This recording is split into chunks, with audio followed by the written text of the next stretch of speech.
അസ്സലാമു അലൈക്കും വറഹ്മത്തുള്ളാഹി വബറകാതുഹു. ബിസ്മില്ലാഹിർ റഹ്മാനിർ റഹീം. അൽഹംദുലില്ലാഹി റബ്ബിൽ ആലമീൻ.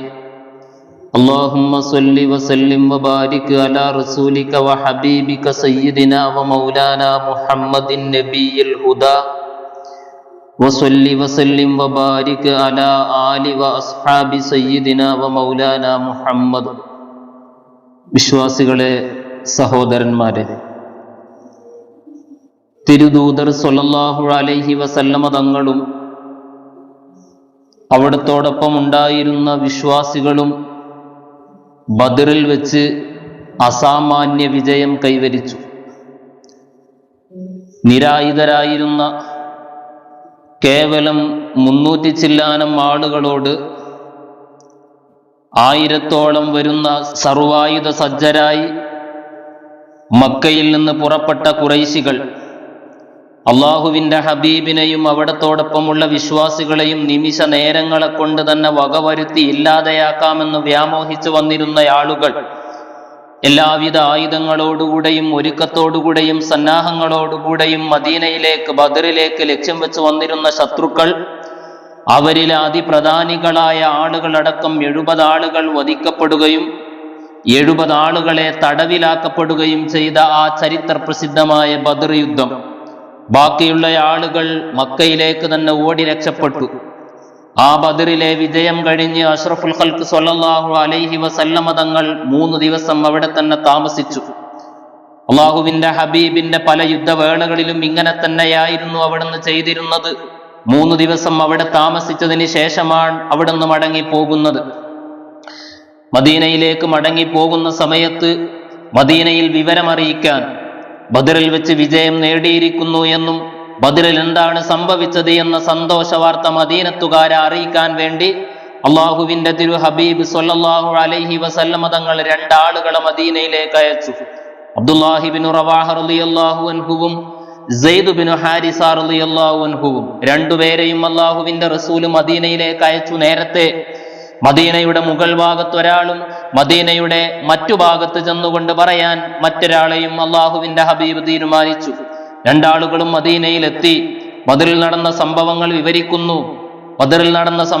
വിവരിക്കുന്നത് സ്വഹാബി വര്യന്മാര് പറയുന്നത്, മദീനയിലേക്ക് ഇവർ വന്ന് വിവരം പറയുമ്പോൾ അള്ളാഹുവിന്റെ തിരു ഹബീബ് സ്വല്ലല്ലാഹു അലൈഹി വസല്ലമ തങ്ങളുടെ പുന്നാര മകൾ റുഖയ്യ റളിയല്ലാഹു അൻഹാ മഹദി അവറുകൾ വഫാത്തായതിന് ശേഷം മഹദി അവറുകളെ മറവു ചെയ്തു നിൽക്കുന്ന സമയത്തായിരുന്നു അവരുടെ വരവ്. അവിടുത്തെ പ്രിയപ്പെട്ട ഭർത്താവ് മഹാനായ ഉസ്മാൻ ബിൻ അഫ്ഫാൻ റളിയല്ലാഹു അൻഹു അള്ളാഹുവിന്റെ റസൂലിന്റെ കൂടെ ബദറിലേക്ക് പോയിട്ടുണ്ടായിരുന്നില്ല. റുഖയ്യ റളിയല്ലാഹു അൻഹ എന്ന തന്റെ സഹധർമ്മിണിയും അള്ളാഹുവിന്റെ റസൂലിന്റെ മകളുമായ ആ പുന്നാര മകളെ, തന്റെ സഹധർമ്മിണിയെ നോക്കാൻ വേണ്ടി രോഗിയായിരിക്കുന്ന സമയത്ത് അവരോടൊപ്പം അള്ളാഹുവിന്റെ റസൂല് മദീനയിൽ നിർത്തുകയായിരുന്നു മഹാനായ ഉസ്മാൻ റളിയല്ലാഹു അൻഹുവിനെ. ഉസ്മാൻ എന്നവർ അതിൽ പങ്കെടുത്തിട്ടില്ല എങ്കിലും അതിൽ പങ്കെടുത്ത ഒരാളുടെ വിഹിതവും സ്ഥാനവും ബദരീങ്ങളിൽപ്പെട്ട ഒരാളെ എന്ന മഹത്തായ പദവിയും അള്ളാഹുവിന്റെ റസൂൽ അദ്ദേഹത്തിന് നൽകിയിട്ടുണ്ട്. 313 ആളുകളാണ് പ്രസിദ്ധമായ അഭിപ്രായ പ്രകാരം ബദരീങ്ങളെ എണ്ണുന്നതെങ്കിൽ അതിലെ 305 ആളുകളാണ് ബദറിൽ പങ്കെടുത്തത്. ബാക്കി 8ഓളം ആളുകൾ അതിൽ പങ്കെടുത്തവരല്ല. അള്ളാഹുവിന്റെ റസൂല് ബദറിന്റെ ഓഫർ നൽകിയവരാണ്. കൂട്ടത്തിൽപ്പെട്ടയാളായിരുന്നു മഹാനായ ഉസ്മാൻ റളിയല്ലാഹു അൻഹു. മദീനത്തുകാരായ സ്വഹാബി വര്യന്മാർ വിവരിക്കുന്നത്, ബദറിലെ വിവരം, വിജയിച്ച വാർത്തയറിയിച്ചുകൊണ്ട് സെയ്ദ് റളിയല്ലാഹു അൻഹുവും അബ്ദുല്ലാഹിബ്നു റവാഹയും മദീനയിലേക്ക് വരുമ്പോൾ റുഖയ്യ റളിയല്ലാഹു അൻഹയെ മറവ് ചെയ്തു നിൽക്കുകയായിരുന്നു. ഞങ്ങൾ ആ സമയത്താ വരുന്നത്. മദീനയിൽ വന്നുകൊണ്ട് അവർ പറയുന്നത്, അബൂജഹല് കൊല്ലപ്പെട്ടിരിക്കുന്നു, ഉത്ബയെ വധിച്ചിരിക്കുന്നു, ശൈബ കൊല്ലപ്പെട്ടിരിക്കുന്നു, ഇന്നയാളുകളൊക്കെയും വധിക്കപ്പെട്ടിരിക്കുന്നു, അതിപ്രധാനികളായ പലരെയും പിടികൂടപ്പെട്ടിരിക്കുന്നു, ബന്ദികളാക്കി കൊണ്ടുവരുന്നുണ്ടെന്നാ പറയുന്നത്. പല ആളുകൾക്കും അത് വിശ്വസിക്കാൻ കഴിയുന്നില്ല. ജൂതന്മാർക്ക് വിശ്വസിക്കാൻ കഴിയുന്നില്ല. വിശ്വാസികളോടൊപ്പം കൂടിയിരുന്ന മുനാഫിക്കുകൾ, പുറമേ വിശ്വസിച്ചിരുന്ന അകത്ത് വിശ്വാസമില്ലാത്ത മുനാഫിക്കുകളിൽപ്പെട്ട പല ആളുകളും അത് വിശ്വസിക്കുന്നില്ല. അവരിൽ പല ആളുകളും പറയുന്നത്, എന്താണ് ഈ പറയുന്നത്, ഇദ്ദേഹത്തിന് എന്താ ഭ്രാന്തായോ? അഷ്റഫുൽ ഖൽഖ് സ്വല്ലല്ലാഹു അലൈഹി വസല്ലമ തങ്ങളുടെ വാഹനപ്പുറത്ത് നബി ഉപയോഗിക്കാറുണ്ടായിരുന്ന ഒട്ടകപ്പുറത്തായിരുന്നു സെയ്ദ് റളിയല്ലാഹു അൻഹു മദീനത്തേക്ക് വന്നത്. ആ വാഹനം നോക്കി മനസ്സിലാക്കിയിട്ട് മുനാഫിക്കീങ്ങളിൽപ്പെട്ട ഒരാൾ പറയുന്നത്, മുഹമ്മദ് ഇതാ കൊല്ലപ്പെട്ടിരിക്കുന്നു സ്വല്ലല്ലാഹു അലൈഹി വസല്ലം, അദ്ദേഹത്തിന്റെ വാഹനപ്പുറത്താ സെയ്ദ് വന്നത്. അദ്ദേഹത്തിന്റെ ഒപ്പമുണ്ടായിരുന്ന വിശ്വാസികൾ, മുഅ്മിനുകൾ എന്ന് നിങ്ങൾ പറയുന്ന പല ആളുകളും പല ഭാഗത്തേക്ക് ചിന്നി ചിതറിയിരിക്കുന്നു. യുദ്ധത്തിൽ പരാജയമാണ്. ഇദ്ദേഹം എന്തൊക്കെയോ വിളിച്ചു പറയുകയാണ് സെയ്ദ് എന്ന്.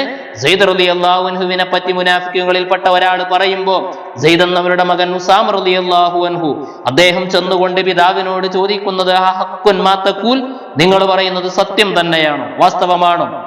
അദ്ദേഹം പറയുന്നു, സത്യമാണ്. നാളെ അല്ലെങ്കിൽ അടുത്ത ദിവസം അല്ലാഹുവിന്റെ റസൂൽ മദീനയിലെത്തും. മക്കയിൽ നിന്ന് വന്ന ആളുകളെ ബദറിൽ നിന്ന് പിടികൂടിയ തടവുകാരായി വരും. അപ്പോൾ നിങ്ങൾക്ക് ബോധ്യപ്പെടുമെന്നാ പറയുന്നത്. അല്ലാഹുവിന്റെ റസൂല് പിറ്റേ ദിവസം വരുന്നു.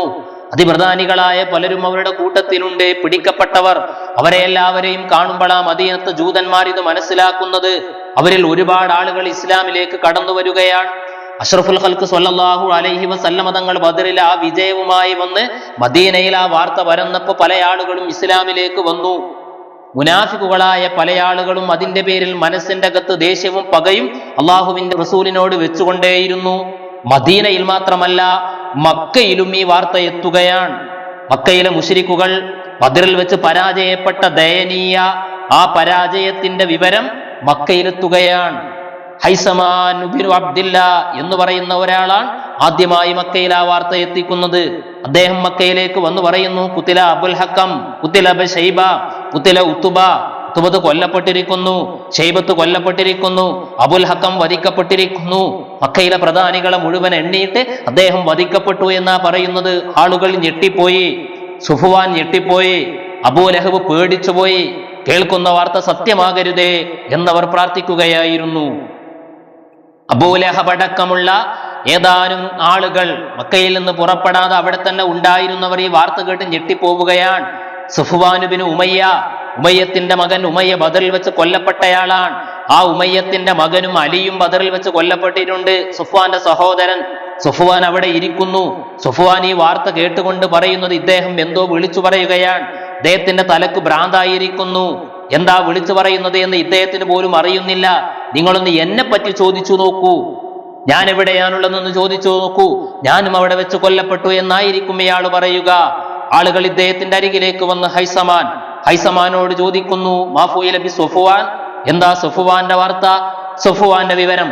അദ്ദേഹം പറയുന്നു, ലാക്ക ഹുവ ഫിൽ ഹിദ്രി ജാലിസൻ വല്ലാഹി റഅയ്തു അബാഹു വ അഖാഹു ഹീന ഖുതില. സഫ്വാനോ? സഫ്വാനല്ലേ ഇതാ ഈ കഅബയുടെ ചാരത്തിരിക്കുന്നു. കഅബയുടെ ചാരത്തിരിക്കുന്നത് ഞാൻ കണ്ടല്ലോ, അദ്ദേഹം അവിടെ ഇരിക്കുന്നുണ്ടല്ലോ. ഞാൻ പറയട്ടെ, അള്ളാഹുവിനെ തന്നെയാണ് സത്യം. അദ്ദേഹത്തിന്റെ പിതാവ് ഉമയ്യത്തും അദ്ദേഹത്തിന്റെ സഹോദരൻ അലിയും ആ ബദറിൽ വെച്ച് കൊല്ലപ്പെടുന്നത് ഞാൻ എന്റെ കണ്ണുകൊണ്ട് കണ്ടിട്ടുണ്ട് എന്നാണ്. അവർ ഞെട്ടിപ്പോവുകയാണ്. അദ്ദേഹം പറയുന്നത് സത്യം തന്നെയാണോ എന്ന് പേടിച്ച് വിറച്ചു നിൽക്കുകയാണ്. പല ആളുകളും കരയാൻ തുടങ്ങി. സ്ത്രീകൾ അവരുടെ മുടി പറിച്ചിട്ടുകൊണ്ട് മാറത്തടിച്ച് കരയാൻ തുടങ്ങി. അബൂ ലഹബിനും പ്രയാസമാണ്. മഹാനായ അബൂ റാഫി റളിയല്ലാഹു അൻഹു, അഷ്റഫുൽ ഖൽഖ് സ്വല്ലല്ലാഹു അലൈഹി വസല്ലമ തങ്ങളുടെ പിതൃവ്യർ അബ്ബാസ് റളിയല്ലാഹു അൻഹുവിന്റെ മൗലയായിരുന്നു അദ്ദേഹം. അബ്ബാസ് റളിയല്ലാഹു അൻഹു ബദറിലേക്ക് ശത്രുക്കളോടൊപ്പം യുദ്ധത്തിന് പോയ ആളാണ്. പക്ഷേ അദ്ദേഹം അതിന്റെ മുമ്പേ വിശ്വസിച്ചിട്ടുണ്ട്. അകമേ ഈമാനുള്ളയാളാണ്. വിശ്വാസം മറച്ചു വെക്കുകയായിരുന്നു അള്ളാഹുവിന്റെ റസൂലിന്റെ നിർദ്ദേശപ്രകാരം. അബൂ റാഫി എന്നവർ പറയുന്നു, ഞാൻ കയ്യിൽ കഅബയുടെ ചാരത്തിരിക്കുകയാണ്. എന്റെ കൂടെ എന്റെ യജമാനത്തി ഉമ്മുൽ ഫളലുണ്ട്, അബ്ബാസ് റളിയല്ലാഹു അൻഹുവിന്റെ ഭാര്യ. ബദറിലെ വാർത്ത കേട്ട് ഞങ്ങളെല്ലാവരും മുമ്പേ വിശ്വസിച്ചവരാണ്. അവർക്കറിയില്ലായിരുന്നു അത് മക്കയിലുള്ള ആളുകൾക്ക് ഞങ്ങൾ വിശ്വാസികളാണെന്ന്. ഞങ്ങൾ ബദറിന്റെ വാർത്ത കേട്ട് സന്തോഷിച്ചിരിക്കുമ്പോഴാണ് അബൂ ലഹബ് കടന്നു വരുന്നത്, ദേഷ്യപ്പെട്ടുകൊണ്ട്, പ്രയാസത്തോടുകൂടെ. ബദറിലെ വാർത്തകൾ ഓർത്ത് സങ്കടപ്പെട്ട് എന്റെ ചാരത്ത് വന്നിരുന്ന് എന്തൊക്കെയോ വിളിച്ചു പറയുമ്പോഴാണ് മുഗൈറത്ത് ബിനുൽ ഹാരിസ് എന്ന് പറയുന്നയാൾ, അബൂ സുഫിയാൻ, അദ്ദേഹം ബദറിൽ നിന്ന് വരികയാണ്. അദ്ദേഹത്തെ കണ്ടപാടെ അബൂ ലഹബ് പറയുന്നു, ഇദ്ദേഹത്തിന്റെ അരികിലുണ്ടാവും സത്യസന്ധമായ വാർത്ത. അദ്ദേഹം വിളിച്ചു ചോദിക്കുന്നു. മുഗൈറ എന്നയാൾ പറയുന്നു, ബദറിൽ വെച്ച സംഭവം ഞങ്ങളങ്ങ് കൊല്ലാൻ നിന്നു കൊടുക്കുകയായിരുന്നു, ഞങ്ങൾക്കൊന്നും ചെയ്യാൻ പറ്റിയില്ല. 1000-ഓളം ആളുകൾ ഞങ്ങൾ ഉണ്ടായിരുന്നുവെങ്കിലും ഞങ്ങളെ കൊല്ലുകയാണെങ്കിൽ കൊല്ലട്ടെ, പിടിക്കുകയാണെങ്കിൽ പിടിക്കട്ടെ എന്ന നിലയിൽ ആർക്കോ വഴിപ്പെട്ടുകൊണ്ട്, ഏതോ ഒരു ശക്തിക്ക് വഴിപ്പെട്ട് ഞങ്ങളങ്ങ് നിന്നുകൊടുക്കുന്നത് പോലെയായിരുന്നു ഞങ്ങളുടെ അനുഭവം. ഞാൻ കണ്ടു, ആകാശത്തിന്റെയും ഭൂമിയുടെയും മധ്യത്തിലായി ഈ അന്തരീക്ഷത്തിൽ വെള്ള കുതിരപ്പുറത്ത് ആരൊക്കെയോ ഇറങ്ങി വരുന്നത്, ആരൊക്കെയോ പോരാടുന്നത് ഞാൻ കണ്ടു എന്ന് ബദറിലെ വാർത്ത പറയുമ്പോ മഹാനായ അബൂ റാഫി എന്നവർ പെട്ടെന്ന് പറഞ്ഞു പോവുകയാണ്, അള്ളാഹുവിനെ തന്നെയാണ് സത്യം, അത് അള്ളാഹുവിന്റെ മാലാകമാരാണ്, മലക്കുകളാണ്, ബദറിൽ അള്ളാഹുവിന്റെ സഹായം കിട്ടിയതായിരിക്കുമെന്ന് ഇദ്ദേഹം അവിടെ നിന്ന് പറയുമ്പോഴാ അബൂ ലഹബ് എഴുന്നേറ്റ് ഇദ്ദേഹത്തെ അടിക്കുന്നത്. വല്ലാതെ വേദനിപ്പിച്ചു. അദ്ദേഹം നിലത്തേക്ക് വീണ സമയത്ത് തന്റെ കാലുകൊണ്ട് ഇദ്ദേഹത്തിന്റെ ശരീരത്തിൽ മുട്ടുകുത്തി നിന്നുകൊണ്ട് വീണ്ടും വേദനിപ്പിക്കുകയാ. വല്ലാതെ സഹിക്കാൻ കഴിയാത്ത പീഡനം അവിടെ വെച്ച് നടത്തുമ്പോഴാ ഉമ്മുൽ ഫളൽ തന്റെ യജമാനത്തി എഴുന്നേറ്റുകൊണ്ട് അബൂ ലഹബിനെ പിടിച്ചു തള്ളിയിട്ട് അവിടെ ഉണ്ടായിരുന്ന ഒരു തൂണിൽ ഇദ്ദേഹത്തിന്റെ തല പോയി തട്ടിയിട്ട് തല പൊട്ടുകയാണ്. അദ്ദേഹത്തിന്റെ തലക്ക് മുറിവേറ്റു. എന്നിട്ട് ചോദിക്കുന്നത്, എന്താ നിങ്ങൾ കരുതിയത്? അദ്ദേഹത്തിന്റെ യജമാനൻ ഇവിടെ ഇല്ല എന്ന് കരുതിയാണോ നിങ്ങൾ ഇങ്ങനെയും പ്രയാസപ്പെടുത്തുന്നത്, നീ ഇങ്ങനെ വേദനിപ്പിക്കുന്നത് എന്ന് അബൂ ലഹബിനോട് ചോദിക്കുകയാണ്. അബൂ ലഹബിനെ അതിനുശേഷം, ആ മുറിവേറ്റതിന് ശേഷം 7 ദിവസം മാത്രമേ അയാൾ പിന്നെ ജീവിച്ചിട്ടുള്ളൂ. 7ാമത്തെ നാൾ അയാൾ മരിക്കുകയാണ്. ദയനീയമായ അന്ത്യമായിരുന്നു അയാളുടേത്. അള്ളാഹുവിന്റെ റസൂല് കൊണ്ടുവന്ന സത്യാശയങ്ങളെ ഊതിക്കെടുത്താൻ വേണ്ടി തന്റെ ജീവിതാന്ത്യം വരെ പാഴ്വേല നടത്തിയ അബൂ ലഹബിന്റെ അന്ത്യം വളരെ ദയനീയമായിരുന്നു. എല്ലാവരും കൈയൊഴിഞ്ഞുകൊണ്ട് ആ മുറിവ് പറ്റിയതിനു ശേഷം തന്റെ ശരീരത്തിലേക്ക് പ്രത്യേകം ഒരു രോഗം വന്ന്, പ്ലേഗ് രോഗം പോലെ ആളുകളൊക്കെയും വന്ന് വെറുത്തിരുന്ന, അടുത്തേക്ക് പോവാൻ മടിച്ചിരുന്ന, അദ്ദേഹത്തിന്റെ അരികിലേക്ക് പോയാൽ പകരുമെന്ന് അവിടെയുള്ള ആളുകൾ എല്ലാവരും വിശ്വസിച്ചിരുന്ന ഒരു രോഗം വന്നുകൊണ്ട് അയാളെ അകറ്റി നിർത്തിയിട്ടു.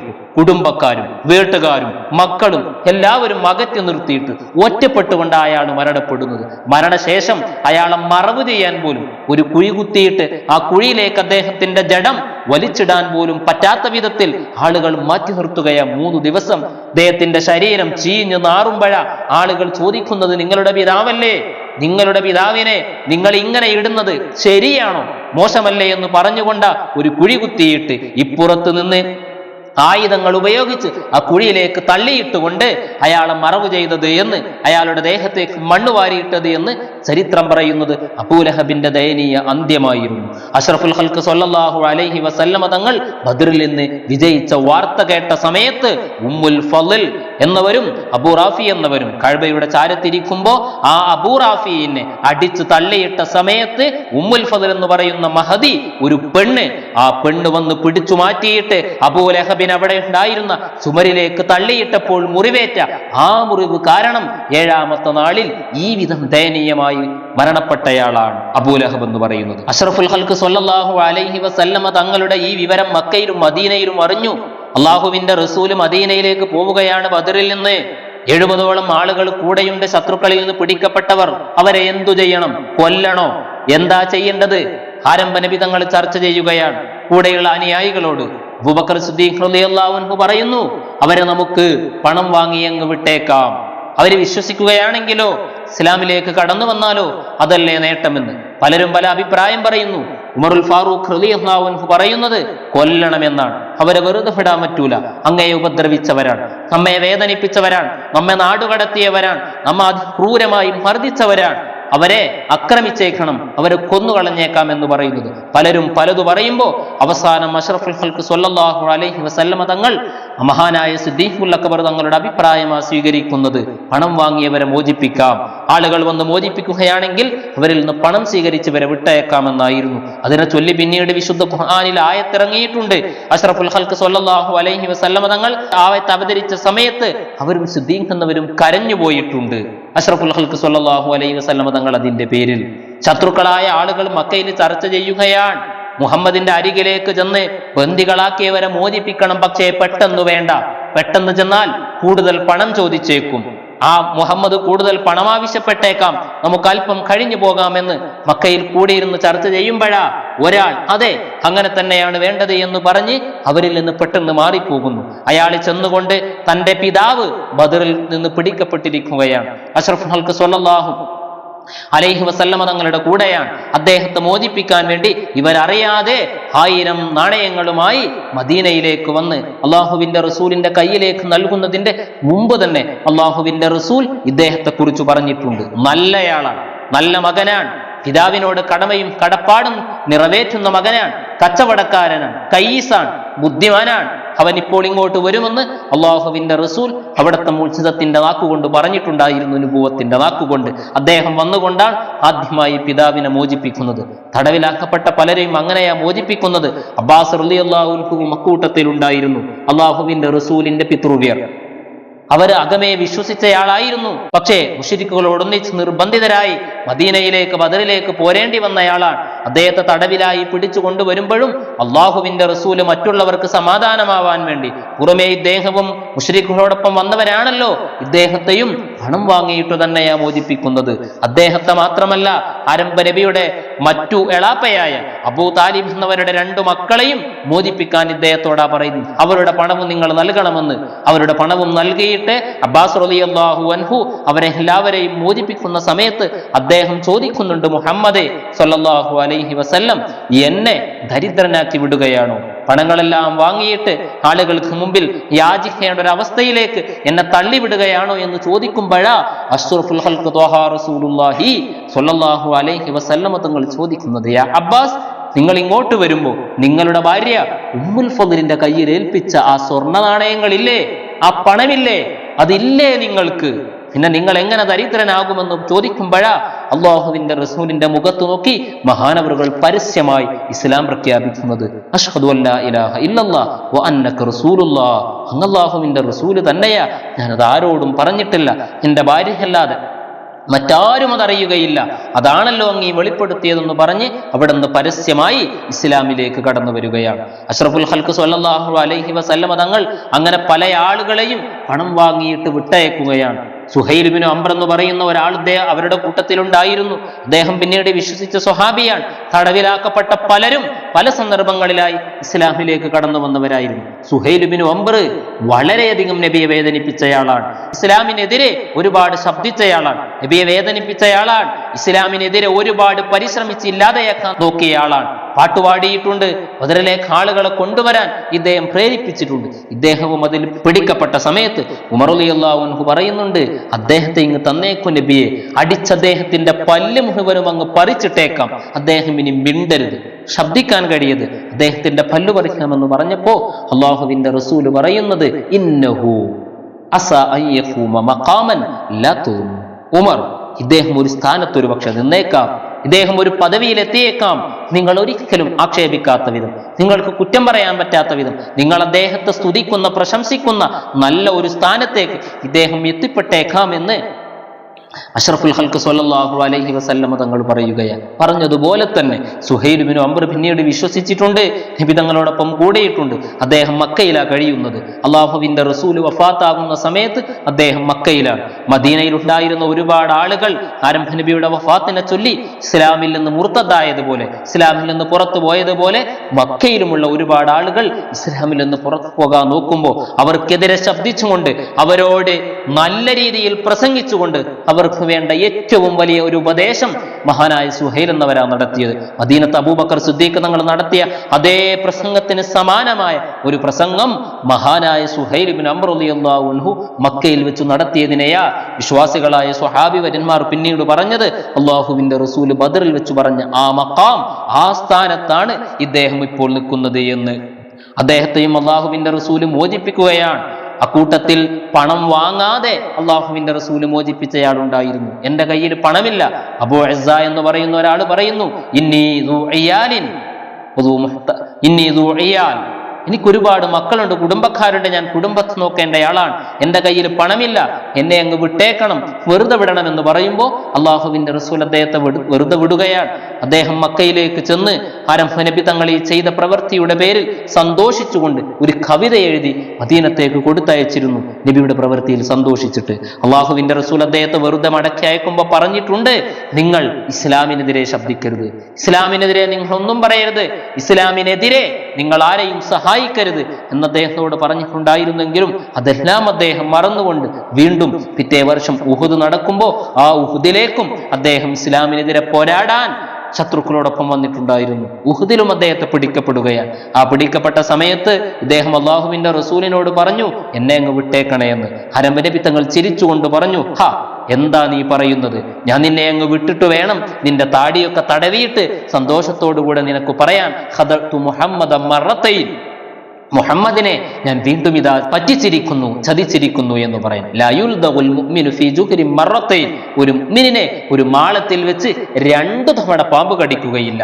ഒരപകടത്തിൽ 2 തവണ മുഅ്മിൻ ഒരിക്കലും പെടുകയില്ല എന്ന് പറഞ്ഞുകൊണ്ട് ആ ഉഹുദിൽ പിടിക്കപ്പെട്ട അയാളെ അവിടെ വെച്ച് വധിക്കുകയാ ചെയ്തത്. അദ്ദേഹത്തെ വെറുതെ വിടുകയായിരുന്നു അള്ളാഹുവിന്റെ റസൂൽ ബദറിൽ ചെയ്തിരുന്നത്. അക്കൂട്ടത്തിൽ അബുൽ ആസ് എന്നവർ അഷ്റഫുൽ ഖൽഖ് സ്വല്ലല്ലാഹു അലൈഹി വസല്ലമ തങ്ങളുടെ പുന്നാര മകൾ സൈനബ് എന്നവരുടെ ഭർത്താവാണ്.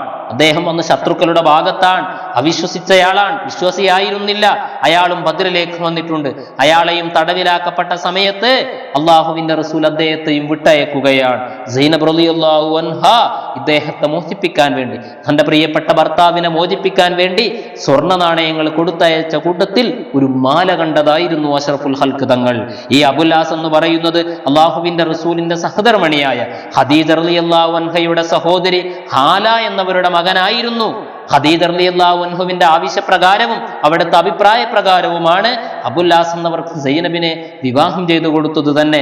ആ സൈനബും അബുൽ ആസും നല്ല ദാമ്പത്യ ജീവിതമായിരുന്നു, സന്തോഷമുള്ള ദാമ്പത്യ ജീവിതമായിരുന്നു. സൈനബ് എന്നവരെ വിശ്വസിച്ചപ്പോഴും അബുൽ ആസ് എന്ന തന്റെ ഭർത്താവ് വിശ്വസിച്ചിട്ടുണ്ടായിരുന്നില്ല. ഇസ്ലാമിന്റെ ആദ്യകാലത്ത് അവിശ്വാസികളും മുസ്ലിമീങ്ങളും തമ്മിലുള്ള വിവാഹബന്ധം നിഷിദ്ധമായിരുന്നില്ല. അത് പിന്നീടാണ് നിഷിദ്ധമാക്കിയത്. അള്ളാഹുവിന്റെ റസൂലിന്റെ മകളുടെ പ്രിയപ്പെട്ട ഭർത്താവ് അബുൽ ആസ്, ആ അബുൽ ആസ് എന്നവരെ മോചിപ്പിക്കാൻ വേണ്ടി മഹദി സൈനബ് റളിയല്ലാഹു അൻഹ കൊടുത്തയച്ച പണത്തിൽ ഖദീജ റളിയല്ലാഹു അൻഹ അള്ളാഹുവിന്റെ റസൂൽ നൽകിയൊരു മാലയുണ്ടായിരുന്നു. ആ മാല അബുൽ ആസ് എന്നവരുടെ അരികിലേക്ക് വധുവായി പറഞ്ഞയക്കുന്ന സമയത്ത് ഖദീജ കൊടുത്തയച്ച മാലയായിരുന്നു. ആ മാല കണ്ടു അള്ളാഹുവിന്റെ റസൂൽ. അവിടുത്തെ കണ്ണ് നിറഞ്ഞുപോയി, മനസ്സ് വേദനിച്ചു. അവിടുന്ന് പറഞ്ഞു, എന്റെ സൈനബ്, അവൾ കൊടുത്തയച്ച പണം നിങ്ങൾക്കെല്ലാവർക്കും സമ്മതമാണെങ്കിൽ അതങ്ങേക്ക് തന്നെ മടക്കി അയച്ച് അവളുടെ ഭർത്താവിനെ നമുക്കങ്ങ് വിട്ടുകൊടുക്കാമെന്ന്. എല്ലാവരും സ്വഹാബത്ത് മുഴുവനും അത് സമ്മതിക്കുന്നു. അബുല്ലാസിനെ മടക്കി അയക്കുന്നു. അബുല്ലാസിനോട് പറഞ്ഞു, അവിടെ ചെന്നാൽ മക്കയിലെത്തിയാൽ എന്റെ മകൾ സൈനബിനെ മദീനയിലേക്ക് ഹിജറ വരാൻ നിങ്ങൾ സമ്മതിക്കണം, ഇങ്ങോട്ട് പറഞ്ഞയക്കണമെന്ന്. കൂടെ 2 ആളുകളെയും പറഞ്ഞയച്ചു, സയ്യിദ് റളിയല്ലാഹു അൻഹുവിനെയും അൻസ്വാരികളിൽപ്പെട്ട മറ്റൊരാളെയും. ഇവര് ചെല്ലുന്നു, മക്കയിലേക്ക് ചെന്നു. അബുൽ ആസ് മക്കയിലെത്തി സൈനബ് റളിയല്ലാഹു അൻഹയെ മദീനയിലേക്ക് ഹിജറ പോവാൻ സമ്മതിച്ചു.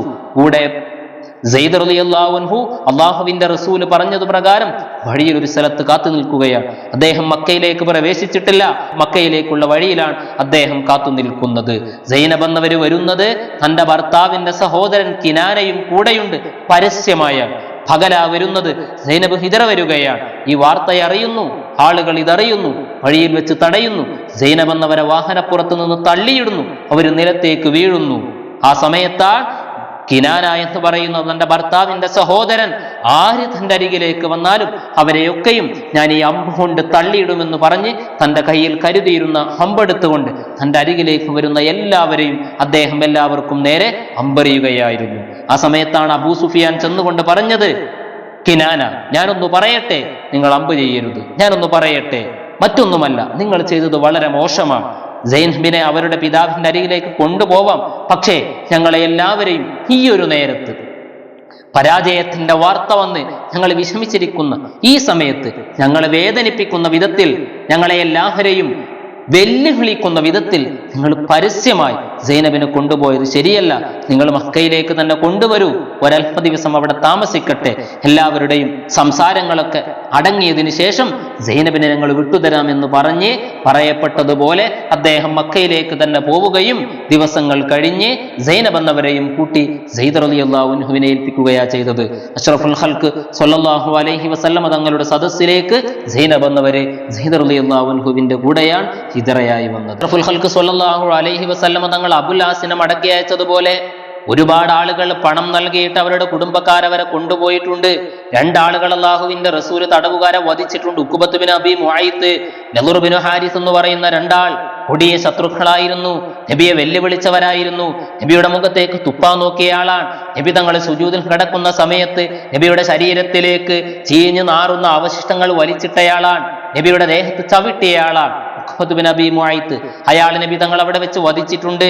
നളർ എന്നയാളെയും വധിച്ചിട്ടുണ്ട്. ബാക്കിയുള്ള പല ആളുകളെയും പണം നൽകി മോചിപ്പിക്കുന്നു. പണം നൽകാനില്ലാത്തവർ, കുടുംബക്കാർ വന്ന് കൊണ്ടുപോവാനില്ലാത്തവർ, അവരെ അള്ളാഹുവിന്റെ റസൂല് വിവരമുള്ളവരാണെങ്കിൽ, എഴുത്തറിയുന്നവരാണെങ്കിൽ മദീനയിലെ മക്കൾക്ക് എഴുത്ത് പഠിപ്പിക്കണമെന്ന് പറഞ്ഞ് ഓരോ ആളുകളുടെ അരികിലേക്കും 10 മക്കളെ പറഞ്ഞയച്ചുകൊണ്ട് അവരെ 10 ആളുകളെയും എഴുത്ത് പഠിപ്പിച്ചാൽ അതിന്റെ പേരിൽ അവരെ മോചിപ്പിക്കുകയാ ചെയ്തത്. കൂട്ടത്തിൽ ഉമൈർ ബിൻ വഹബ് എന്ന് പറയുന്ന ഒരാൾ, അദ്ദേഹത്തിന്റെ മകൻ അവിടെ പിടിക്കപ്പെട്ടിട്ടുണ്ട്. അദ്ദേഹം മക്കയിലാണ്. അദ്ദേഹം മക്കയിലെ ഈ വാർത്ത അറിഞ്ഞ് സങ്കടപ്പെട്ടിരിക്കുകയായിരുന്നു. കൂടെ സൊഫ്വാനുമുണ്ട്, ഉമയ്യത്തിന്റെ മകൻ സൊഫ്വാൻ. രണ്ടുപേരും ഇരുന്നിട്ട് പറയുന്നു, ഇനി എന്ത് ജീവിതം, ജീവിതത്തിൽ ഇനി എന്ത് സന്തോഷമാണ്, വല്ലാത്ത പ്രയാസമല്ലേ നമുക്ക് എത്തിപ്പെട്ടിരിക്കുന്നത് എന്ന് പറയുമ്പോഴാ ഉമൈർ പറയുന്നത്, ലൗലാ ദുയൂനുൻ ലൈസ ഇൻദി ഖലാഉഹു വലാ ഇയാലുൻ അഖ്ശാ അലൈഹിമുൽ ലൈഅ ലറകിബ്തു ഇലാ മുഹമ്മദിൻ ഹത്താ അഖ്തുല. എനിക്കൊരുപാട് കടമുണ്ട്. ഈ കടം വീട്ടാൻ എൻ്റെ കയ്യിൽ വകുപ്പില്ല, പണമില്ല. എനിക്ക് മക്കളുണ്ട്, കുടുംബമുണ്ട്. ഞാൻ മരിച്ചു കഴിഞ്ഞാൽ അവരൊക്കെ അനാഥരായി പോകുമല്ലോ. ഈ പേടി എനിക്കില്ലായിരുന്നുവെങ്കിൽ ഞാൻ ഇപ്പോൾ തന്നെ മുഹമ്മദിന്റെ അരികിലേക്ക് വാഹനം കയറി ചെന്ന് മുഹമ്മദിനെ വധിക്കുമായിരുന്നു. വധിച്ചു കഴിഞ്ഞാൽ ഒരുപക്ഷെ ഞാൻ അവിടെ വെച്ച് കൊല്ലപ്പെട്ടേക്കാം. എൻ്റെ മക്കൾ അനാഥരായി പോകും. എൻ്റെ കടം വീട്ടാൻ ആളുകളുണ്ടാവൂല. ഇതാണ് എനിക്ക് തടസ്സമെന്ന് പറഞ്ഞപ്പോ സൊഫ്വാൻ പറയുന്നത്, നിങ്ങളുടെ കടം ഞാനിതാ ഏറ്റെടുത്തിരിക്കുന്നു. നിങ്ങളുടെ കുടുംബക്കാരെയും മക്കളെയും എൻ്റെ മക്കളെ നോക്കുന്നത് പോലെ ഞാൻ നോക്കാൻ തയ്യാറാണ്. നിങ്ങൾ എത്രയും പെട്ടെന്ന് പോകണമെന്ന് ഉമൈർ ഒരുങ്ങുകയാണ് മക്കയിലേക്ക് പോവാൻ. ഇതാരും അറിയണ്ട എന്ന് അവർ പറയുകയാണ്. മറച്ചു വെക്കുന്നു. ഉമൈർ വരുന്നു വാളെടുത്തുകൊണ്ട്, വാളിൽ വിഷമൂട്ടിയിട്ട് അള്ളാഹുവിന്റെ റസൂലിനെ വധിക്കാൻ അദ്ദേഹത്തിന് നല്ല ചാൻസാണ്. തന്റെ മകനവിടെയുണ്ടല്ലോ, ആ മകനെ മോചിപ്പിക്കാനാണെന്ന് പറഞ്ഞ് മദീനയിലേക്ക് പോകാമെന്ന് അദ്ദേഹം കരുതിയത്. അദ്ദേഹം അവിടെ എത്തി, മദീനയിലെത്തി. വാഹനപ്പുറത്ത് നിറങ്ങുമ്പോൾ തന്നെ ഉമർ റളിയല്ലാഹു അൻഹു കാണുന്നു. ഉമർ എന്നവർ പറയുന്നു, അദുവ്വുല്ലാഹ്, അള്ളാഹുവിന്റെ ശത്രുവാണല്ലോ വന്നിരിക്കുന്നത്. എന്തോ ഒരു അപകടത്തിനാ വന്നത്. മറന്നവരെ പിടികൂടുന്നു. അദ്ദേഹത്തിന്റെ കഴുത്തിൽ അദ്ദേഹം കെട്ടിത്തൂക്കിയിരുന്നു. അറിയാതെ ഒളിപ്പിച്ചു വെച്ചിരുന്ന വാള് മറന്നവർ ആ വാളും പിടിച്ച് അള്ളാഹുവിന്റെ റസൂലിന്റെ അരികിലേക്ക് കൊണ്ടുപോവുകയാണ്. അൻസ്വാരികളായ സ്വഹാബി ഹര്യന്മാരോട് പറഞ്ഞു, നിങ്ങൾ അള്ളാഹുവിന്റെ റസൂലിന്റെ അരികിൽ ഇരിക്കണം. ഇവൻ എന്തിനാ വന്നത് എന്നറിയില്ല. അള്ളാഹുവിന്റെ റസൂലിന്റെ അരികിലേക്ക് കൊണ്ടുപോയിട്ട് ഉമർ എന്നവർ പറയുന്നു, ഇതാ ഉമൈർ ബിൻ വഹബ് വന്നിരിക്കുന്നു നബിയെ. അള്ളാഹുവിന്റെ റസൂല് പറഞ്ഞു, അദ്ദേഹത്തെ ഇങ്ങോട്ട് വിടൂ, ഖല്ലി സബീല, അദ്ദേഹം ഇങ്ങോട്ട് വരട്ടെ എന്ന്. അയാൾ വരുമ്പോ അള്ളാഹുവിന്റെ റസൂല് പറയുന്നു, ഉദുനിയ ഉമൈർ, അടുത്തു വരൂ ഉമൈർ, അരികിലേക്ക് വരൂ. അദ്ദേഹം വന്നു, അള്ളാഹുവിന്റെ റസൂലിന്റെ അരികിലിരുന്നു. അദ്ദേഹത്തിൻ്റെതായ സംസാരങ്ങൾ നടത്തി. അഷ്റഫുൽ ഖൽഖ് സ്വല്ലല്ലാഹു അലൈഹി വസല്ലമ തങ്ങൾ അദ്ദേഹത്തോട് ചോദിച്ചു, മല്ലദീ ജാഅ ബിക യാ ഉമൈർ, എന്തേ ഇപ്പോൾ ഇങ്ങോട്ട് വരാൻ, നിങ്ങൾ എന്താ വന്നത്? അദ്ദേഹം പറഞ്ഞു, ഞാൻ എൻ്റെ മകനെ കൊണ്ടുപോവാൻ വന്നതാണ്, മകനെ കൊണ്ടുപോവാനാണ്. അള്ളാഹുവിന്റെ റസൂല് ചോദിച്ചു, അതിനെന്തിനാണ് ഉമൈർ? നിങ്ങളുടെ ശരീരത്തിൽ നിങ്ങൾ വാളൊളിപ്പിച്ചിരിക്കുന്നത്, വാളുമായാണല്ലോ നിങ്ങൾ വന്നത്. അയാൾ പറയുന്നു, മുഹമ്മദേ സ്വല്ലല്ലാഹു അലൈഹി വസല്ലം, വാളുകൊണ്ട് എന്തു നേട്ടമാ? ഈ വാള് വല്ല ഉപകാരവും ചെയ്യുമോ? വല്ല ഉപകാരവും ചെയ്യുമായിരുന്നെങ്കിൽ അതിൽ ഇങ്ങനെയാകുമായിരുന്നില്ലല്ലോ. ഈ വാളുകൊണ്ട് ഒരു ഉപകാരവും ഇല്ല. അത് ഞാൻ സാധാരണ കരുതുന്നത് പോലെ വെറുതെ കരുതിയതാ. അള്ളാഹുവിന്റെ റസൂല് പറഞ്ഞു, സത്യം പറയൂ ഉമൈർ, നിങ്ങൾ എന്തിനാ വന്നത്? ഞാൻ ഇതിനു വേണ്ടി മാത്രമാണ്, എൻ്റെ മകനെ കൊണ്ടുപോകാൻ. അല്ല, പറയൂ നിങ്ങൾ എന്തിനാ വന്നത്? ഇതിനു വേണ്ടിയാണ് മുഹമ്മദേ സ്വല്ലല്ലാഹു അലൈഹി വസല്ലം. അള്ളാഹുവിന്റെ റസൂൽ പറയുന്നു, എങ്കിൽ ഞാൻ പറയാം. നിങ്ങൾ ഒറ്റക്ക്, സൊഫ്വാനും നിങ്ങൾ രണ്ടുപേരും തനിച്ച് കഅബയുടെ ചാരത്തിരുന്നില്ലേ ഉമൈർ? ബഗ്ദരിൽ പരാജയപ്പെട്ട വാർത്തകൾ സംസാരിച്ചില്ലേ? നിങ്ങളുടെ കടമാണ് നിങ്ങൾക്കു തടസ്സം എന്നെ കൊല്ലാൻ, മദീനയിലേക്ക് വരാൻ എന്ന് നിങ്ങൾ പറഞ്ഞില്ലേ? നിങ്ങളുടെ കടം സൊഫ്വാൻ ഏറ്റെടുത്തില്ലേ? അപ്പോഴല്ലേ നിങ്ങൾ മദീനയിലേക്ക് വന്നത്?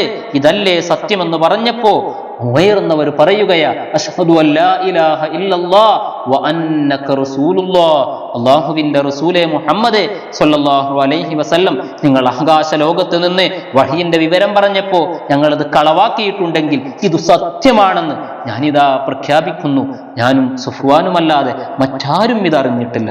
ആരും അറിയാത്ത വാർത്തയാ നിങ്ങൾ ഈ പറഞ്ഞത്, നിങ്ങൾ സത്യപ്രവാചകർ തന്നെയാണെന്ന് പറഞ്ഞ് അവിടെ നിന്ന് അദ്ദേഹം വിശ്വസിക്കുകയാ, ഈമാൻ ഉറക്കുകയാ. അള്ളാഹുവിന്റെ റസൂല് പറയുന്നു, ഇദ്ദേഹത്തെ നിങ്ങൾ പഠിപ്പിക്കൂ, ഈമാനിന്റെ കാര്യങ്ങൾ പഠിപ്പിക്കൂ. ഉമൈർ എന്നവർ പഠിച്ചെടുത്തതിന് ശേഷം പറഞ്ഞു, നബിയെ, ഞാൻ ഇസ്ലാമിനെ വല്ലാതെ വേദനിപ്പിച്ചയാളാ, ഇസ്ലാമിനെതിരെ ഞാൻ ഒരുപാട് പ്രവർത്തിച്ചിട്ടുണ്ട്, മുസ്ലിമീങ്ങളെ വേദനിപ്പിച്ചിട്ടുണ്ട്, ഇസ്ലാമിനെതിരെ ഞാൻ ധാരാളം ചെയ്തയാളാണ്.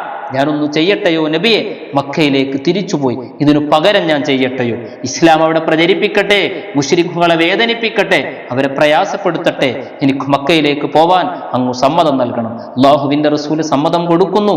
ഇദ്ദേഹം മക്കയിലേക്ക് പോകുന്നതിന്റെ മുമ്പേ സഫ്വാൻ കാത്തിരിക്കുകയാണ് ഉമൈറിന്റെ വരവ്. അദ്ദേഹം കഅബയുടെ ചാരത്ത് ചെന്ന് പറയുന്നു, അബ്ശിറൂ ബിവഖഅ തുൻസീകും വഖഅത ബദർ.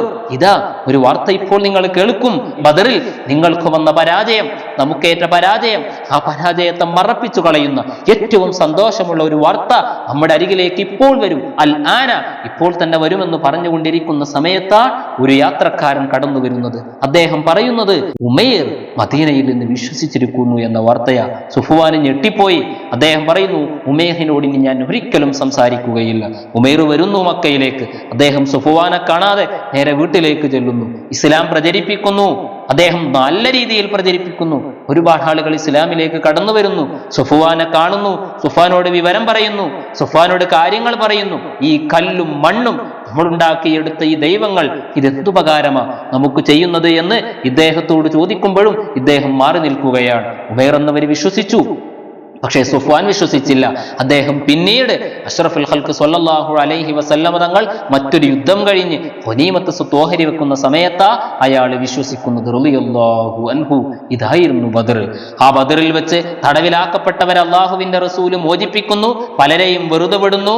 ബദറിൽ വിജയിച്ച വാർത്ത ലോകമാസകലം പരക്കുകയാണ്. മദീനത്തു മാത്രമല്ല, മക്കയിൽ മാത്രമല്ല, സാമ്രാജ്യത്വ ശക്തികളെല്ലാം ഈ വാർത്തകൾ കേൾക്കുകയാണ്, ഞെട്ടിപ്പോവുകയാണ്. നിരായുധരായ കേവലം കുറഞ്ഞ ആളുകൾ മാത്രം സർവായുധ സജ്ജരായി വന്നിരുന്ന 1000ഓളം ആളുകളെ പരാജയപ്പെടുത്തി ആ വാർത്ത കേട്ട് ലോകം ഞെട്ടുകയാ. നജാഷി രാജാവും ഈ വാർത്ത കേട്ടിരിക്കുന്നു. ഹബശയിൽ, അബസീനിയയിൽ വിശ്വാസികൾ അവിടത്തേക്ക് ഹിജറ പോയിരുന്നു. അദ്ദേഹം ഒരിക്കൽ അവൻ നിലത്തേക്കിറങ്ങിയിരുന്നു, പഴയ വസ്ത്രങ്ങൾ ധരിച്ച്, നുരുമ്പിയ വസ്ത്രങ്ങൾ ധരിച്ചുകൊണ്ട് അവിടെ ഉണ്ടായിരുന്ന ജഅഫർ റളിയല്ലാഹു അൻഹുവിനെ വിളിക്കുന്നു. അവിടത്തേക്ക് ഹിജറ പോയ അവർ വന്നുകൊണ്ട്, എന്തേ പറ്റിയത്, നിങ്ങളെന്താ ഇങ്ങനെ ഇരിക്കുന്നത്? അദ്ദേഹം പറഞ്ഞു, ഞാൻ നിങ്ങൾക്കൊരു സന്തോഷ വാർത്ത അറിയിക്കാനാ. നിങ്ങളുടെ നാട്ടിൽ നിന്ന്, ബദർ പ്രദേശത്ത് നിന്ന് എനിക്കൊരു വിവരം കിട്ടിയിരിക്കുന്നു. മുഹമ്മദ് നബി സ്വല്ലല്ലാഹു അലൈഹി വസല്ലം ബദറിൽ വെച്ച് പോരാടുകയും ശത്രുക്കളെ പരാജയപ്പെടുത്തുകയും ചെയ്ത വാർത്ത. അബൂജഹൽ കൊല്ലപ്പെട്ടു, അബുൽ ഹക്കം കൊല്ലപ്പെട്ടു, പലരുടെയും പേര് പറഞ്ഞ് അവരൊക്കെയും കൊല്ലപ്പെട്ട വാർത്തയാ എനിക്ക് കിട്ടിയത് എന്ന് ഇദ്ദേഹം പറയുമ്പോൾ ജഅഫർ റളിയല്ലാഹു അൻഹു ചോദിക്കുന്നത്, അതിനെന്തിനാ നിങ്ങൾ നിലത്തിറങ്ങിയിരിക്കുന്നത്, ഈ നുരുമ്പിയ വസ്ത്രങ്ങൾ ധരിക്കുന്നത്? അദ്ദേഹം പറഞ്ഞു, അള്ളാഹുവിന്റെ ഒരു നിഅ്മത്ത് കിട്ടിയാൽ താഴ്മ കാണിക്കണമെന്ന് മഹാനായ ഈസാ നബി അലൈഹിസ്സലാം ഞങ്ങളെ പഠിപ്പിച്ചിട്ടുണ്ട്. ഈസാ നബി അങ്ങനെയായിരുന്നു ചെയ്യാർ. വല്ല നിഅ്മത്തും ലഭിച്ചാൽ വല്ലാതെ താഴ്മ കാണിക്കുമായിരുന്നു. ആ താഴ്മയാണ് ഞാൻ ഈ കാണിക്കുന്നത് എന്ന് ജഅഫർ റളിയല്ലാഹു അൻഹുവിനോട് അദ്ദേഹം പറയുകയാണ്. അഷ്റഫുൽ ഖൽഖ് സ്വല്ലല്ലാഹു അലൈഹി വസല്ലമ തങ്ങളും കുറഞ്ഞ ആളുകൾ, 300 ചില്ലാനം ആളുകൾ മാത്രം ആ ബദറിൽ പങ്കെടുക്കുകയും അവിടെ നിന്ന് വിജയിക്കുകയും ലോകമാസകലം ആ വാർത്ത പരക്കുകയും ചെയ്തു. അഷ്റഫുൽ ഖൽഖ് സ്വല്ലല്ലാഹു അലൈഹി വസല്ലമ തങ്ങൾ മദീനയിലേക്ക് തന്നെ മടങ്ങിപ്പോവുകയും ബന്ദികളെ മോചിപ്പിച്ച് പറഞ്ഞയക്കുകയും കിട്ടിയിരുന്ന ഗനീമത്ത് സ്വത്ത് വിഹിതം വെക്കുകയും ചെയ്ത് ഏതാണ്ട് 7 ദിവസങ്ങൾ കഴിഞ്ഞപ്പോഴത്തേക്കു തന്നെ മറ്റൊരിടത്തേക്ക് അഷ്റഫുൽ ഖൽഖ് സ്വല്ലല്ലാഹു അലൈഹി വസല്ലമ തങ്ങൾ പോവേണ്ടി വരികയാണ്. സ്വല്ലല്ലാഹു അലാ മുഹമ്മദ് സ്വല്ലല്ലാഹു അലൈഹി വസല്ലം. വആഖിറു ദഅവാനാ അനിൽ ഹംദുലില്ലാഹി റബ്ബിൽ ആലമീൻ. അസ്സലാമു അലൈക്കും വറഹ്മത്തുള്ളാഹി വബറകാതുഹു.